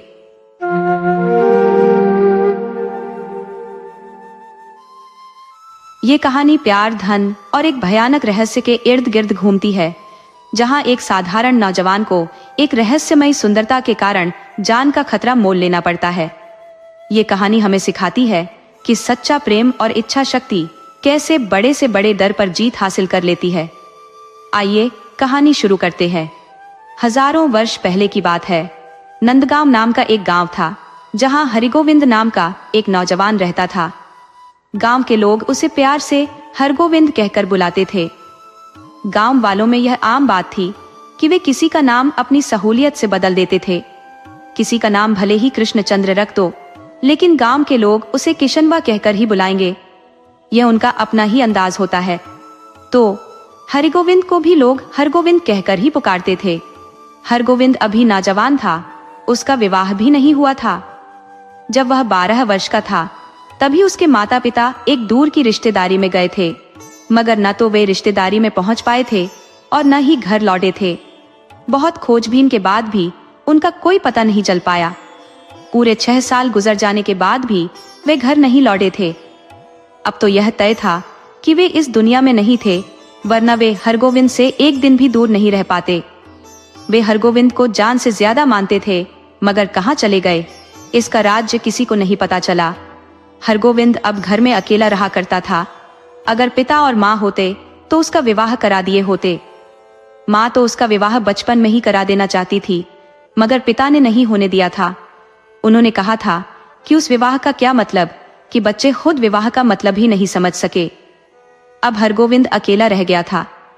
घर की थोड़ी सी खेती थी, जिसमें इतना अन्न हो जाता था कि उसका अपना खर्च चल जाता था, मगर कुछ बचत कर पाना मुश्किल था। घर के नाम पर एक झोपड़ी थी। बिना पैसे के वह एक अच्छा घर नहीं बना सकता था। घर और कमाई का कोई मजबूत जरिया न हो तो कोई भी अपनी बेटी किसी दरिद्र से नहीं ब्याहता। इसलिए हरगोविंद के विवाह की उम्मीद न के बराबर थी। नंदगांव के पास में ही एक गांव था, मोतीपुर, जहां रामदयाल नाम का एक गरीब आदमी अपनी बेटी रमा के साथ रहता था। उसकी बेटी अब सयानी हो चली थी, तो वह विवाह के लिए बहुत भाग दौड़ कर रहा था। उसने 20 साल तक कठिन मेहनत कर बेटी के विवाह के लिए पैसा इकट्ठा कर लिया था। वह एक अच्छे खाते पीते परिवार के लड़के से बेटी का विवाह करना चाहता था। किसी ने उसे नंदगांव के हरगोविंद का नाम भी सुझाया था, तो रामदयाल हरगोविंद का नाम सुनते ही भड़क उठा था कि हम अपनी रमा का विवाह किसी भिखारी से नहीं कर सकते। हालांकि रमा ने हरगोविंद को देखा था। हरगोविंद उसे अच्छा लगा था।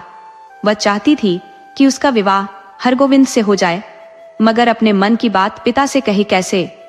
अगर मन को कोई भा जाए तो धन दौलत कोई मायने नहीं रखता, लेकिन माता पिता मन को नहीं, धन को देखते हैं। वे अपनी औलाद को सुखी देखना चाहते हैं। तो रामदयाल को किसी ने बताया कि कनाहरपुर गांव में कई ऐसे लड़के हैं जो अभी अविवाहित हैं और वे सरितापुर नगर में काम करते हैं। अब जो नगर में रहता हो उसके पास पैसे की क्या कमी। रामदयाल बिना देर किए कन्हरपुर गांव चला गया। उसे गांव से बाहर ही एक बूढ़ा आदमी मिल गया, जिसका नाम रतिराम था। वह बहुत बदमाश आदमी था। जब वह जवान था तब जेबकतरी किया करता था, मगर अब बूढ़ा हो गया था तो ठगी का काम कर लेता था। वह गांव से बाहर ही रामदयाल से मिल गया, तो रामदयाल ने उससे पूछ लिया कि भैया, इस गांव के किसी के लड़के सरितापुर में रहते हैं? अगर कोई कुंवारा हो तो हम उससे बेटी का विवाह कर देना चाहते हैं। तब रतिराम बोला कि हाँ, हमारे गांव के 3-4 लड़के वहां हमारे बेटे के साथ रहते हैं। हमारा बेटा चंदर एक नगर सेठ के यहाँ मुनीम है। उसे मजदूर की जरूरत थी तो यहाँ से 4-5 मजदूरों को ले गया है। वे सभी शादीशुदा है। हाँ, अब भी हमारा चंदर कुंवारा है।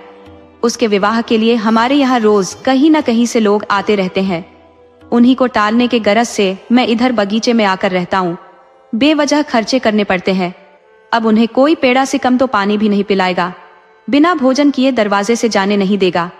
अब रोज 2-4 आदमी को खाना बनाना और खिलाना कोई आसान काम नहीं है। पत्नी मुझ पर ही नाराज होती है कि रोज अपना बैठका क्यों करा रहे हो। बेटे का विवाह कोई अच्छी सी लड़की देखकर निपटा दो। मगर बेटा है मेरा, हमने पढ़ाने लिखाने में, उसे योग्य बनाने में बहुत खर्चे किए हैं, तभी तो वह मुनीम बन पाया है। अनपढ़ रह जाता तो कहीं जाकर मजदूरी करता। अब खर्च की है तो उसे वसूलना भी है। रामदयाल बोला कि भाई, मुझे कोई मजदूरों से बेटी नहीं ब्याहना। मुझे तो आपका बेटा ही अच्छा लगता है, जो नगर में मुनीम है, और फिर मैं कोई मुफ्त में विवाह की बात नहीं कर रहा। आप बताओ कि कितना खर्चा लोगे। तब रतिराम बोला कि भैया, 1000 सोने का सिक्का लूंगा तो बेटे का विवाह कर दूंगा। रामदयाल बोला कि देखिए, मैं कोई व्यापारी नहीं हूँ कि आपके बेटे को खरीदने आया हूँ, और आपको भी अपने बेटे को बेचना नहीं चाहिए। मैं स्वेच्छा से 500 सोने का सिक्का दे दूंगा। अगर आपको कल चाहिए तो कल ही ले लो। रतिराम बोला कि इतना तो सभी दे रहे हैं, आप और कुछ बढ़ जाओ तो विचार करता हूँ। रामदयाल बोला कि मेरे पास कुल जमा पूंजी इतनी ही है। हाँ, चाहो तो बेटी को देख सकते हो, वह हजारों में एक है। रतिराम बोला कि हाँ, ये बात आप ठीक कहते हो। हम पहले लड़की देख लेते हैं और आपके पास से पैसा लेकर आ जाते हैं। फिर लड़के को सरितापुर से बुलवा लूंगा और 1 माह के अंदर विवाह करा दूंगा। रामदयाल बोला कि शुभ कार्य में फिर देर किस बात की? आप अभी हमारे साथ मेरे गांव चलो, पहले लड़की देख लो। यदि पसंद आए तो आज ही पैसा ले लो, फिर हम विवाह की एक तिथि तय कर देंगे। रतिराम बोला कि वैसे तो मेरे पास अभी कई काम है, लेकिन मैं बेटे के विवाह की बात को नजरअंदाज नहीं कर सकता। हम बेटे के लिए पहले बहू पसंद कर लेते हैं। दोनों वहां से चले और मोतीपुर आ गए। रामदयाल ने बेटी रमा को बताया कि तुम्हें देखने के लिए तुम्हारे होने वाले ससुराल से कोई आया है, तुम जल्दी से तैयार हो जा। रमा हैरान हुई कि इतनी जल्दी? अरे, अभी तो आप गए थे, मगर 2 घंटे में बात कैसे बन गई? रमा को भय लगने लगा। वह किसी अनजान भय से कांप उठी, मगर पिता की बात माननी थी। वह तैयार हो गई तथा उस आदमी के सामने आई जिसका नाम रतिराम था। रतिराम ने लड़की को देखते ही बोला कि समधी जी, लड़की लाखों में एक है, ये मुझे बहुत पसंद है। अब आप देर मत करो, शुभ शगुन दो। मैं घर लौटकर फटाफट विवाह की तैयारी कराता हूँ। मैं चाहता हूँ कि यह लड़की जल्द से जल्द मेरी बहू बने, मेरी पत्नी को आराम दे। आप सिर्फ मुझे कही गई रकम ही देना, मुझे और किसी सामान की अब जरूरत नहीं है। विवाह के दिन आप लड़की को 2 कपड़ों में भी भेज सकते हो, मुझे और किसी चीज की जरूरत नहीं है। रामदयाल बेटी के पास गया कि जल्दी से पैसा निकाल कर दो, मुझे अभी इस आदमी को देने हैं। रमा बोली, पिताजी, आप ये क्या कर रहे हो? अभी पैसा देने की क्या जरूरत है? और फिर पैसा कई आदमी के सामने दिया जाता है। ये आदमी गलत निकला तो फिर क्या होगा? या फिर पैसा लेकर विवाह से इनकार कर जाएगा, तब आप क्या करोगे? रामदयाल बोला, तुम अभी बच्ची हो, कुछ नहीं समझती हो, हर बात में कोई न कोई नुक्स निकालती हो। हम बड़े लोग जो भी फैसला लेते हैं बहुत सोच समझ कर लेते हैं। अरे, इनकार कैसे कर जाएगा? उसके बाप का राज थोड़े है, किसी चीज के नियम होते हैं।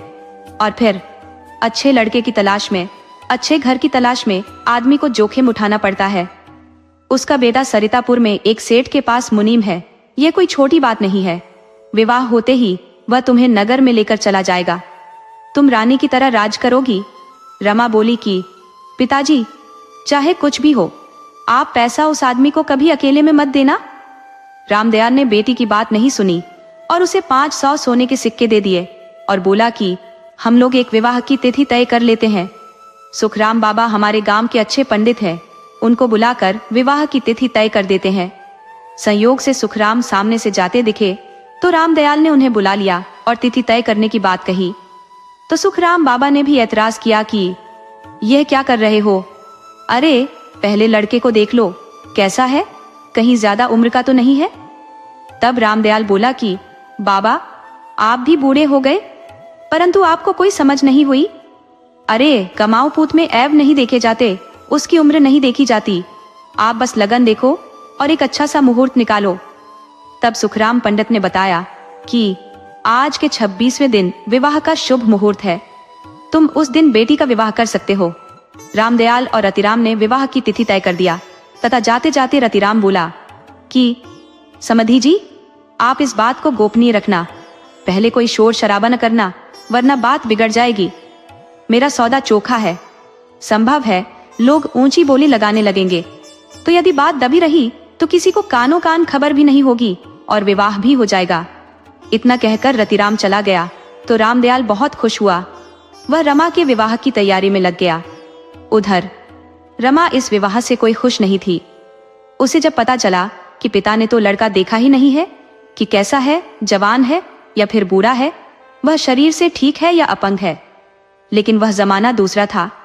लड़की अपने विवाह के विषय में कोई बात नहीं करती थी, तो रमा भगवान के भरोसे थी। अब जो भगवान की मर्जी होगी वही होगा। समय धीरे धीरे नजदीक आ गया। विवाह की पूरी तैयारी हो गई। वह दिन भी आ गया जिस दिन बारात आने वाली थी। रमा को यह विवाह बहुत अजूबा लग रहा था। पिताजी ने लड़के वाले के घर जाकर कोई रस्म ही पूरा नहीं किया। आज सीधे बारात आ रही है। इस तरह शाम हो गई मगर बारात का कहीं अता पता नहीं चला। इंतजार करते करते आधी रात हो गई मगर बारात नहीं आई। अब विवाह का सारा माहौल फीका पड़ गया था।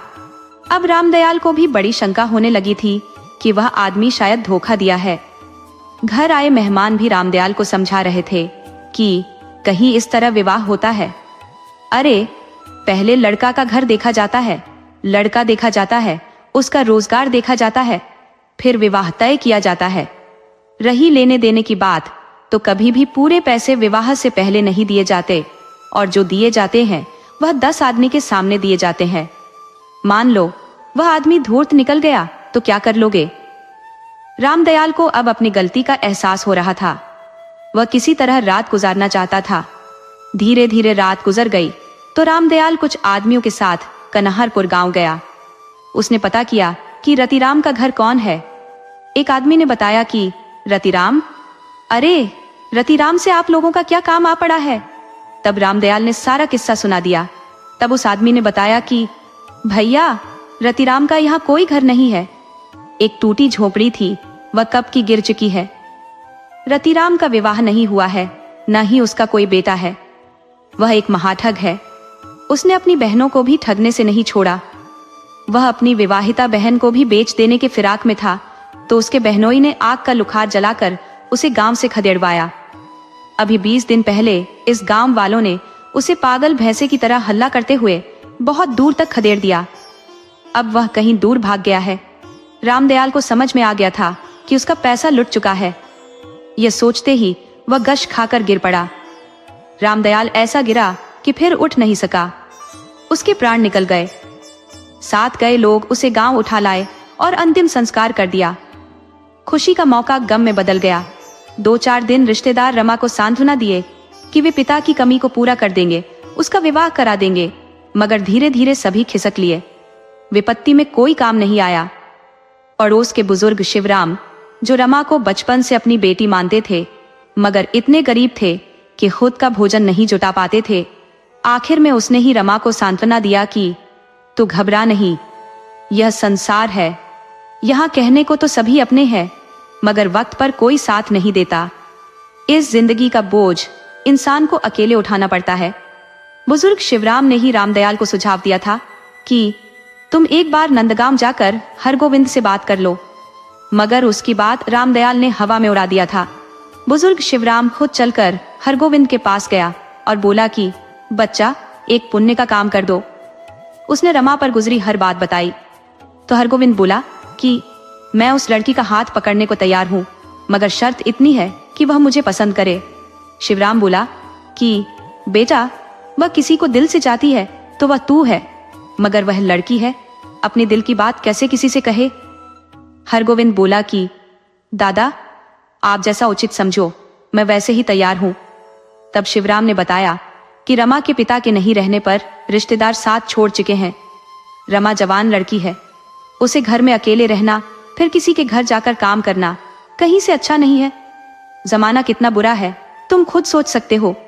मेरी बात मानो और आज ही उसे अपने घर लाओ। मैं खुद उसका हाथ तेरे हाथ में दे देता हूँ। हरगोविंद तैयार हो शिवराम के साथ मोतीपुर चला गया तो शिवराम और सुखराम पंडित ने रमा का विवाह हरगोविंद से करा दिया। रमा ने शिवराम से कहा कि काश मेरे पिताजी आपकी बात मान गए होते तो आज जिंदा होते, मगर होनी को कुछ और ही मंजूर था।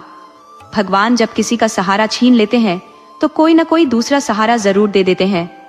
रमा हरगोविंद के साथ नंदगांव चली आई। वह हरगोविंद से बताई कि वह 2 साल से हरगोविंद को पसंद कर रही थी, मगर वह पिता से नहीं कह पाई। नतीजा हुआ कि अपने पिता को खो दी। हरगोविंद भी पत्नी पाकर बहुत खुश था। उसने कभी सोचा भी नहीं था कि उसका विवाह भी हो पाएगा, मगर हरी इच्छा, वह सबका ख्याल रखते हैं। वह अपनी पत्नी के साथ खुशी खुशी रहने लगा। वह अपनी पत्नी के सहयोग से थोड़ी सी जमीन में अब उतना अन्न पैदा करने लगा कि दोनों आराम से रहने लगे। समय गुजरने लगा तो उन्हें एक पुत्र हुआ। जिसका नाम दोनों ने बड़े प्रेम से रोशन रखा। अब दोनों को और किसी चीज की चाहत नहीं थी। रोशन बचपन से ही होनहार लड़का था। धीरे धीरे बड़ा हुआ तो उसे माता पिता को गरीब देखना रास नहीं आ रहा था। जब सयाना हुआ तो वह घर से दूर जाकर कोई काम करने का कार्यक्रम बनाने लगा, मगर माँ रमा को उसका घर से दूर जाना कहीं से भी अच्छा नहीं लग रहा था, तो वह मना कर दी कि तुम कहीं नहीं जाओगे, हमारे पास जो कुछ भी है हम उसी में अपना गुजारा कर लेंगे। मैं तो तेरे विवाह की सोच रही हूँ। विवाह हो जाने पर तुम पत्नी से दूर कैसे रह सकोगे? आदमी को कभी भी पत्नी से दूर नहीं रहने चाहिए। उसकी सुरक्षा, उसकी देखरेख सिर्फ पति ही कर सकता है, दूसरा कोई नहीं कर सकता। और सबसे बड़ी बात कि आदमी में संतोष आ जाए तो थोड़े में भी गुजारा कर सकता है, वरना असंतोष मन के लिए दुनिया छोटी पड़ जाती है। माँ के दबाव में रोशन ने अपना विचार बदल लिया, मगर उसके मन में जिज्ञासा बनी रही। रोशन के माता पिता बहुत गरीब किसान थे, कठिन मेहनत कर किसी तरह 2 वक्त की रोटी जुटा पाते थे। रोशन माता पिता का इकलौता बेटा था, तो हरगोविंद और रमा चाहते थे कि उनका बेटा हमेशा उनके आंखों के सामने रहे, इसलिए गरीबी में भी उससे कोई काम नहीं लेते थे। दोनों खेत में खुद काम करते। रोशन उनके साथ खेत में जाता, मगर उससे कोई बड़ा काम नहीं लेते थे। रोशन सोचता कि इस तरह दोनों मुझे कब तक बच्चा समझ प्यार करते रहेंगे, परंतु जवान बेटे से माता पिता की तकलीफें नहीं देखी जाती। उधर जब खरीफ फसल की बारी आई तो भयंकर अकाल पड़ गया। बरसात हुई ही नहीं। पुराने जमाने की खेती पूरी तरह बरसात पर आधारित थी। जिस साल बरसात नहीं हो पाती तो किसान बदहाल हो जाते। हरगोविंद के घर में पहले से जमा अन्न नहीं था। कुल जमा पूंजी 2 माह के लिए अन्न था। आगे के लिए कोई और प्रबंध नहीं था, तो अब न चाहते हुए भी दिल पर पत्थर रखकर रोशन को कहीं काम धंधा के लिए भेजना था। रमा नहीं चाहती थी कि रोशन कहीं न जाए, वह पति से भी दूर रहना नहीं चाहती थी। आखिर रोशन के बहुत जिद करने पर उसे 3 माह के लिए बाहर भेजने पर माँ तैयार हो गई। वह बोली कि अब तुम्हें बाहर जाना पड़ेगा, तो एक बात का ख्याल रखना कि कहीं भी काम ईमानदारी से करना, नशे से दूर रहना। बाहर में बहुत ऐसे लोग मिल जाते हैं जो बुरे होते हैं, वह अपनी तरह दूसरे को बनाना चाहते हैं। हो सके तो किसी से दोस्ती रखना ही नहीं। बाहर में एक और मुश्किल होती है, हमने देखा तो नहीं है, मगर सुना है कि नगर में बुरी स्त्रियों के लिए अलग से बस्ती होती है। वहां भले लोग नहीं जाते, तुम उस स्थान पर कभी मत जाना। तब रोशन बोला कि माँ, तुम चिंता मत करो, मैं कोई नगर में नहीं जा रहा, बल्कि विक्रमपुर जा रहा हूँ। वहां तुम्हारे मामा के बेटे अजय रहते हैं, मैं उनके पास ही जाने का विचार कर रहा हूँ। वह पिछली बार आए थे, तभी मुझे अपना पता दे गए थे। वह कह गए थे कि जब तुम्हें कहीं बाहर जाने की जरूरत पड़े तो तुम दूसरी जगह कहीं मत जाना, सीधे मेरे पास आ जाना, वहां तुम्हें मैं काम दिलवा दूंगा। विक्रमपुर का जमींदार बहुत ईमानदार आदमी है। सबसे बड़ी बात कि उसकी जमींदारी में कभी सूखा नहीं पड़ता। वहां एक पहाड़ी है जिसमें से एक झरना का पानी गिरता है। झरना का पानी जमींदार के खेत से होकर गुजरता है, तो उसे किसी भी मौसम में पानी की कोई कमी नहीं पड़ती। रमा बोली कि बेटा, तब तो अच्छी बात है। अजय अच्छा लड़का है, वह रिश्ते में तेरा चाचा लगेगा। तुम उसके साथ प्रेम से रहना, वहां किसी से झगड़ा मत करना। तुम चाहो तो कल ही जा सकते हो, मैं रास्ते के लिए खाना बना दूंगी। रोशन बोला कि ठीक है, तुम कल के लिए भोजन का प्रबंध कर दो। तो रमा ने बेटे के लिए रास्ते का खाना बना दिया। सुबह में माता पिता ने बेटे को विक्रमपुर के लिए विदा किया। विक्रमपुर नंदगांव से 80 मील की दूरी पर था, तो रोशन घर से चल पड़ा। जमाना पुराना था, अक्सर गरीब लोग पैदल ही यात्रा करते थे। विक्रमपुर के लिए कोई सड़क मार्ग नहीं था, पगडंडी पकड़कर जाना था। रास्ते में नदी नाले और कई छोटे बड़े जंगल भी थे, तो बीच बीच में गांव भी थे। रोशन विक्रमपुर के लिए चल पड़ा। रास्ते में उसे कई लोग मिल गए जो यात्रा कर रहे थे, मगर माँ ने मना किया था कि किसी से दोस्ती मत करना। जाहिर था कि साथ चलता तो उन लोगों से बातें करता, और जब बातें करता तो वे इसके दोस्त बन जाते। अगर वे बुरे हुए तो रोशन के लिए और मुश्किल हो जाती, तो वह अकेले ही चलता रहा। वह 2 दिन के सफर में ही विक्रमपुर पहुंच गया। रोशन पता करते पहुंच गया अपनी माँ की मामा के लड़के अजय के पास। अजय अपने पास रोशन को देखकर बहुत खुश हुआ।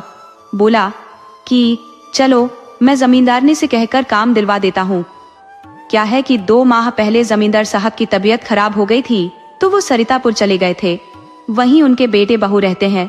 अब यहाँ का कार्यभार देखने के लिए जमींदारनी आ गई है। ये बहुत ही दयालु स्त्री है। मैं तुझे कोई अच्छा काम दिलवा देता हूँ। अजय जमींदारनी से बताया कि यह मेरा रिश्तेदार है, अभी इसकी उम्र कम है, आप इसके लिए कोई आसान काम दे दीजिए। जमींदारनी ने रोशन को मेट का काम दे दिया। बोली कि अभी तुम कोई बड़ा काम करने के काबिल नहीं हो, मगर काम कर रहे लोगों की देखभाल तो कर ही सकते हो।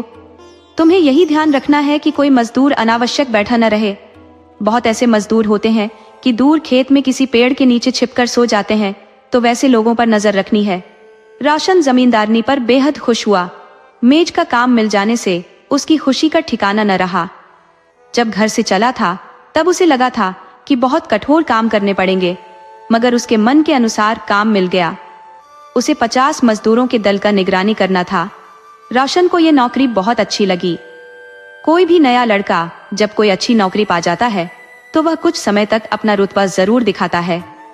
वह काम में कोई ढिलाई नहीं देखना चाहता। रोशन नया लड़का था तो थोड़ा सख्त था।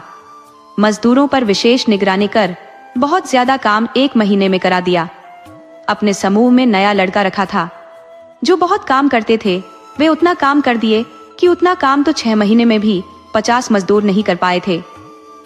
जमींदारनी रोशन की जज्बा देख बहुत खुश हुई। उसने रोशन की पगार बढ़ाकर 3 गुनी कर दी। पहले वह 30 चांदी के सिक्के प्रतिमाह पर रखी थी, मगर अब सीधे 100 चांदी का सिक्का कर दी। रोशन जमींदारनी का इतना प्रिय बन गया कि उसे रहने के लिए अलग से कमरा दे दी। उसके खाने का प्रबंध अपने घर में करा दी। रोशन ने अपनी मजबूरी जमींदारनी से बताया था कि मेरे घर में मेरे माता पिता रहते हैं, मगर अकाल पड़ जाने के कारण बहुत परेशान होंगे। मैं जब आया था तब घर में मात्र 2 माह के कुल जमा पूंजी राशन था, अब तो खत्म होने के कगार पर होगा। आप इजाजत दो तो मैं पगार अपने माता पिता को देकर लौट आऊं। जमींदारनी बोली, हाँ तुम अपनी पगार माता पिता को जरूर दे आओ, मगर वहां रुकना नहीं। 2-3 दिन रहकर जरूर आ जाना, मैं तेरा इंतजार करूंगी। कहो तो साथ में एक आदमी भेज देती हूँ।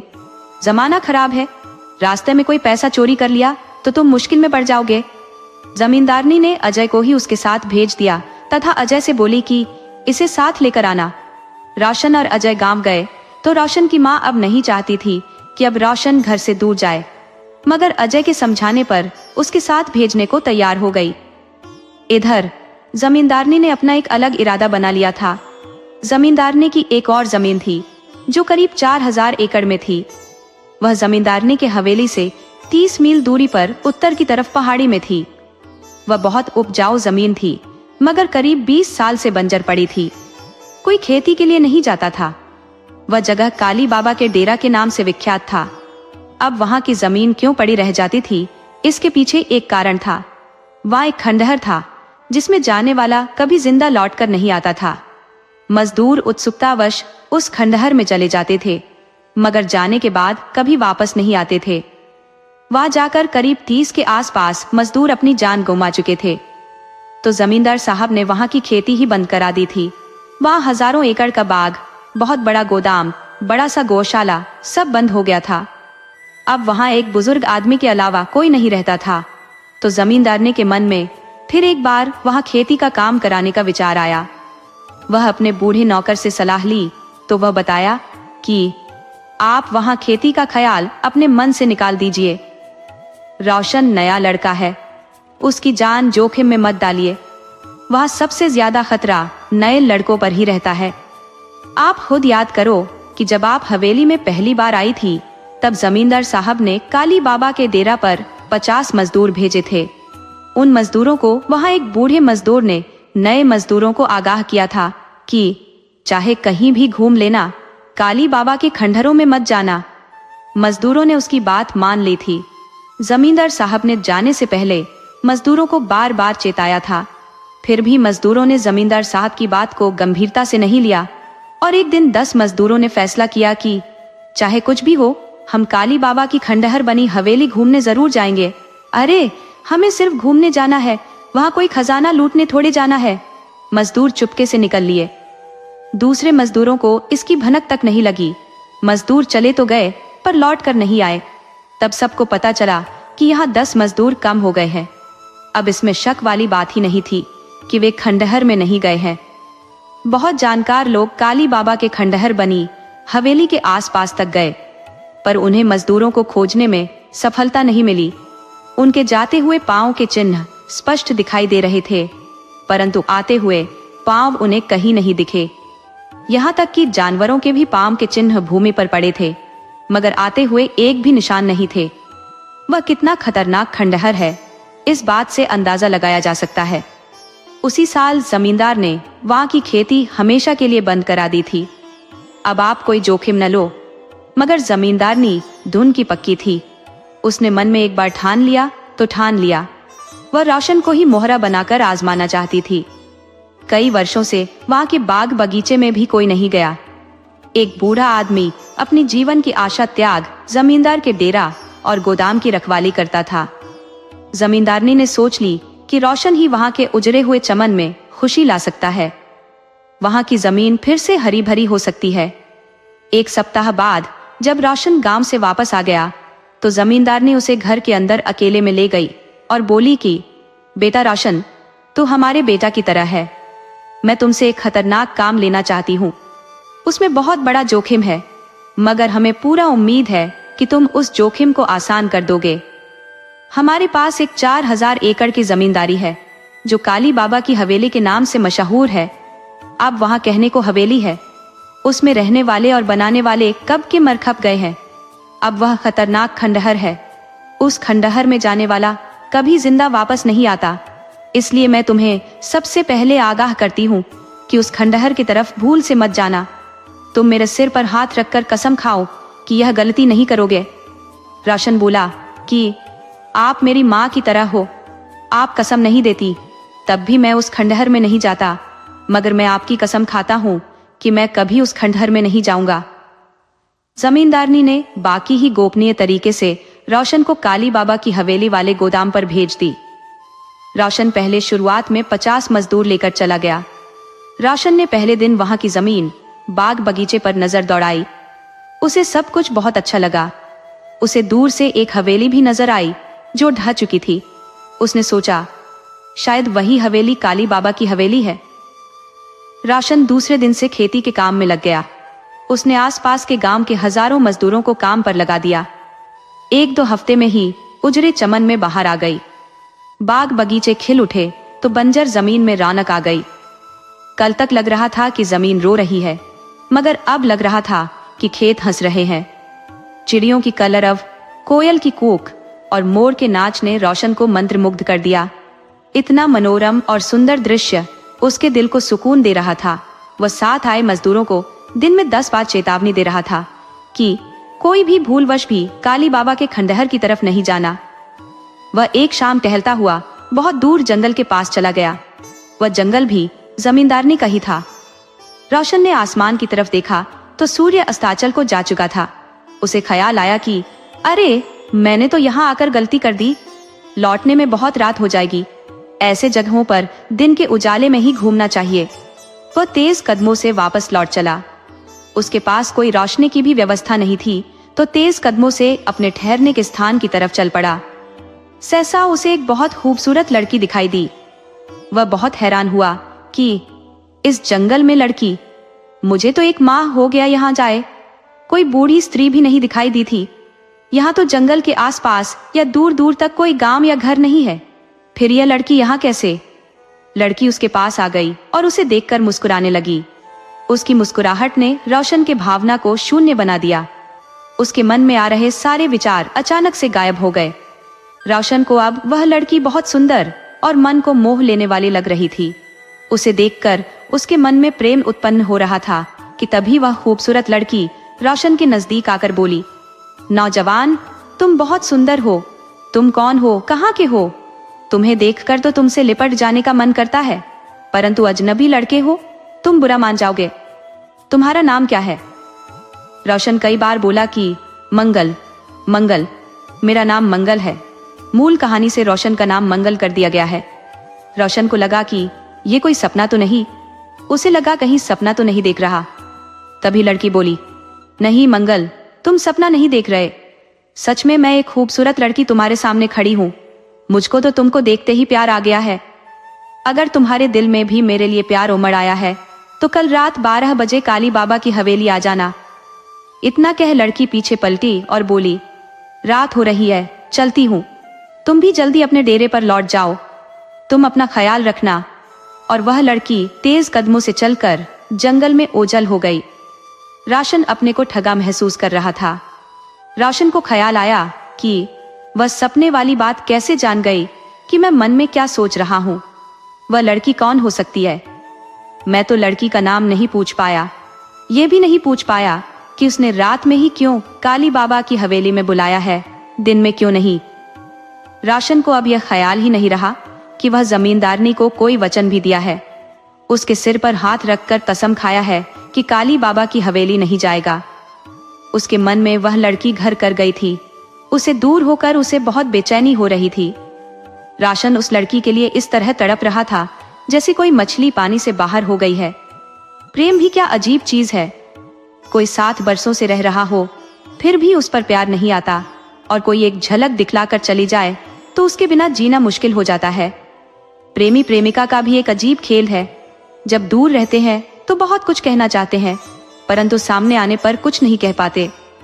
रोशन को जीने का एक सहारा बस यह मिल गया था कि कल रात में बुलाई है तो उसे एक बार और देख लेने का मौका मिलेगा। वह कहाँ बुलाई है इस बात पर गौर नहीं कर रहा था। वह उस लड़की के विषय में सोचता हुआ अपने डेरे पर आ गया। रात में बहुत सोने का प्रयास किया परंतु उसे नींद नहीं आई। करवटें बदलते हुए सारी रात बीती। वह लड़की उसके दिमाग से उतर ही नहीं रही थी। सुबह में रोशन डेरा में रह रहे बूढ़े आदमी से पूछा कि दादा, ये काली बाबा की हवेली में कोई रहता है क्या? वह आदमी बोला, अपने काम से मतलब रखो। कौन कहाँ रहता है, क्या करता है, हवेली में क्या है, इन सब बातों से दूर रहो। यही तुम्हारे लिए अच्छा है। हो सके तो उधर देखो भी नहीं। भूल जाओ कि यहाँ कोई काली बाबा की हवेली भी है। वह आदमी बहुत नाराजगी में यह बात कहा और चला गया। रोशन उस वक्त चुप ही रह गया। उसे लगा इस बात को और से बताने से कोई लाभ नहीं। जितनी मुंह उतनी बातें करेंगे। किसी साले को काली बाबा की हवेली का कोई ज्ञान नहीं है। वह अब रात 12 बजे का इंतजार करने लगा। 12 बजने पर वह उठकर हवेली की तरफ चल दिया, परंतु उसे वहां तक नहीं जाना पड़ा। रास्ते में ही वह खूबसूरत लड़की मिल गई। वह उससे बोली, अब मुझसे ज्यादा इंतजार नहीं हो रहा था, इसलिए स्वयं चली आई। चलो किसी पेड़ के पास बैठकर बातें करते हैं। वह रोशन से लिपट गई। रोशन का रोम रोम रोमांचित हो उठा। अब वह सारी हदें पार कर जाना चाहता था। उसने धीरे धीरे लड़की के वस्त्र हटाने शुरू किए, परंतु उसके कपड़े थे कि शरीर से चिपके हुए थे, हट ही नहीं रहे थे। लड़की बोली, मंगल, तुम होश मत खो। प्यार में वासना का कोई स्थान नहीं होना चाहिए। मिलन की व्याकुलता मुझे भी है, परंतु उसके लिए कुछ नियम भी है जिसे हमें पालन करना है। अभी तो आज पहला दिन है, एक दूसरे को समझना जरूरी है। फिर हम एक दिन एक हो जाएंगे, परंतु उसके लिए तुम्हें इंतजार करना होगा। अभी तो तुमने मेरा घर भी नहीं देखा। अपने विषय में कुछ बताओ। कौन हो, कहाँ के रहने वाले हो, तुम्हारे घर में कौन कौन है, कहीं तुम्हारी शादी तो नहीं हुई है? रोशन बोला, एक साथ इतने सवाल दाग दोगी तो किस किस का जवाब दूंगा? देखो, मेरे घर में सिर्फ मेरी माँ और पिता है। मेरी शादी नहीं हुई है। मैं नंदगांव नाम के एक गांव का रहने वाला हूँ। बहुत गरीब आदमी हूँ। घर में भोजन तक के लाले थे तो यहाँ चला आया। जमींदारनी का काम करता हूँ। खुश हूँ कि जमींदार ने मुझसे पुत्रवत व्यवहार करती है। अन्य मजदूरों की अपेक्षा 4 गुनी पगार देती है। दोनों प्रेम प्यार की बातें रात भर करते रहे। बहुत सारी बातें करते हुए भोर हो गए तो लड़की बोली, चलती हूँ। किसी ने देख लिया तो मेरी तो बदनामी हो जाएगी, परंतु सचमुच मुझसे प्यार करते हो तो कल रात 12 बजे फिर आ जाना। यही कहीं आस पास ही मिलूंगी। रोशन को एक बात समझ नहीं आ रहा था कि उसके वस्त्र शरीर में सटे हुए कैसे हैं।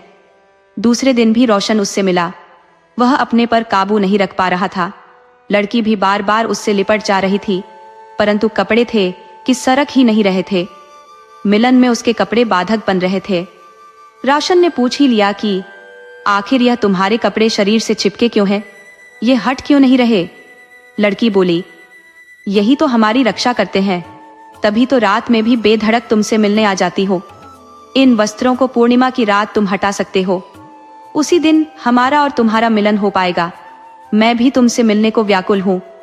रोशन बोला, मैं चाहता हूँ कि मेरे पास बहुत धन हो, राजसी ठाठ हो, मेरे पास एक महल हो, मैं इतना अमीर बन जाऊं कि मुझे फिर कोई काम न करना पड़े।